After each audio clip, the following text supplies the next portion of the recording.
سلام دوستان، چطورید؟ من علیرضا افشارم و داخل این ویدیو رفتم سراغ اسپیکر بلوتوثی هارمن کاردن مدل اونیکس استودیو 6.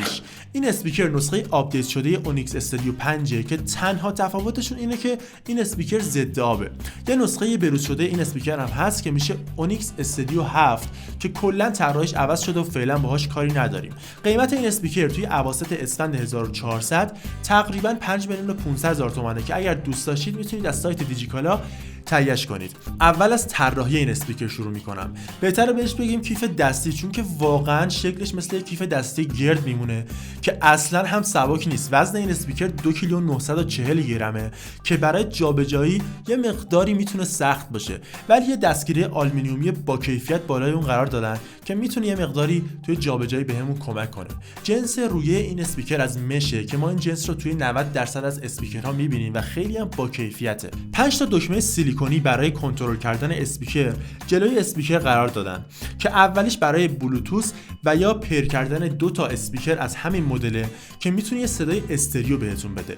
دومین دکمه برای کم کردن صدای موزیکه و سومی هم برای خاموش روشن کردن اسپیکر. چهارمی برای زیاد کردن صدا و پنجمی هم برای پلی یا پاس کردن موزیکه. اگر این دکمه رو 2 بار فشار بدیم میتونیم به ترک بعدی بریم، ولی من نمیدونم چرا این قابلیت رو نذاشتن که اگر 3 بار اون رو فشار بدیم به ترک قبلی بریم. این قابلیت توی خیلی از اسپیکرها هست و میتونه یه نقطه ضعف برای این اسپیکر باشه. پایین این دکمه ها زیر پوسته اسپیکر یه ایندیکیتور خیلی کوچیک قرار دادن که میتونه وضعیت اسپیکر رو بهمون نشون بده. زیر اسپیکر هم یه پایه بیزیتور قرار گرفته که کاملا جوابگوه و روی هر سطحی که دوست دارید میتونید قرارش بدید. پورت های این اسپیکر پشتش قرار گرفته که اولیش برای کابل AUX که میتونید به کمک اون دیلی صدا رو به حداقل برسونید و از این اسپیکر به عنوان یه اسپیکر دسکتاپ استفاده کنید.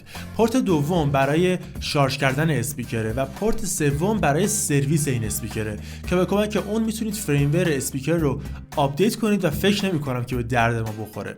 همه این پورت ها با یه درپوش خیلی محکم پوشونده شده که این به خاطر اینه که این اسپیکر ضد آبه و گواهی IPX7 داره و یک گواهی خیلی خوبی محسوب میشه. این یعنی اینکه شما میتونید اسپیکر رو کاملا توی آب غوطه ور کنید. میرسیم به باتری و به نظر من نقطه ضعف این اسپیکر که باعث میشه اونقدر هم یه اسپیکر پورتابل به حساب نیاد.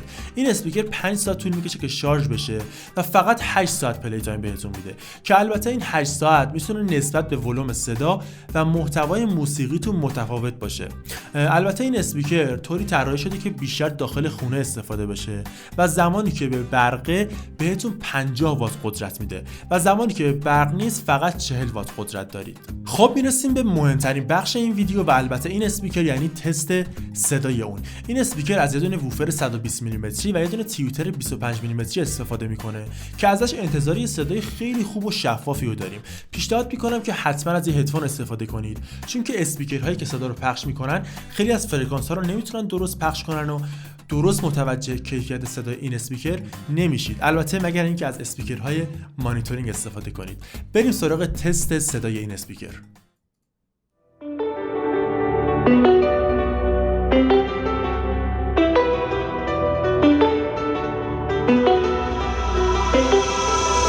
If it's silent in dismay, it won't break this feeling down. If I conquered this my way, I'd devour, I'd surround. If it hurts you just a little, then it heals you when it's done. Disappointment is the anchor, resolution is the sun.